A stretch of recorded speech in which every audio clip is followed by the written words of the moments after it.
来，乡亲啊，继续来看这件，这是新北市有一个太太，昨深夜到派出所，是真悲伤、真痛心，故意后生甲家暴，搁来食毒。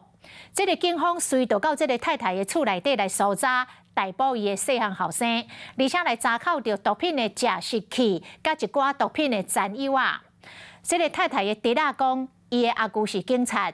26年前查毒品，伫警匪的庆典当中不幸来殉职。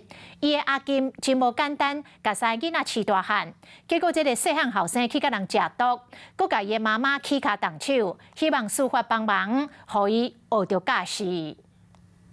两蕊目睭红肿过青，目睭感冒破皮流血，喙角过伤痕。伊是某一个因为执行勤务中过身的小队长的太太，赶到派出所做笔录，出面指控后生家拍佮食毒。我有申请保护令了，你想干嘛？他说我不是他妈妈啦，是某某人的妈妈嘛。那我今天会提告，我也希望说他的毒品看能不能有戒治。想到当时就惊受害太太伫咧昨暝来到新北邦桥辛亥派出所报案，警察接到报案来到因兜抓伊的细汉囝，刚看到伊坐伫咧客厅乖乖配合，桌顶有毒品含食毒的假尸，互嫌犯走袂离。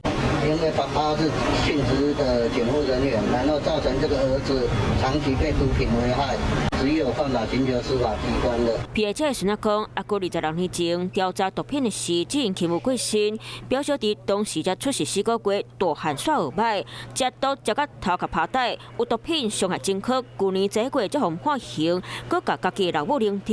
因伫咧昨暝半暝啊去派出所申请保护令，不过对方无伫咧惊，佮一摆来攻击，互太太面侧伤，正蕊目睭出血，决定来甲伊告伤害罪。由于相关的鉴识工作还没有完成，所以目前警方还是无法确定到底有几个人犯案。受害太太翁婿因为掠毒调情过身，老后生的囝儿逝世，会一手掠大汉。时任警察署长侯友宜佮颁发奖牌感谢这个太太，想到这摆竟然去后生伤害，今仔讲希望司法斗3天，还后生下当学着驾驶。Hello， 我是林仙怡。想要抢先掌握最及时的新闻资讯吗？赶快订阅、按赞、开启小铃铛，锁定华视新闻 YouTube 频道。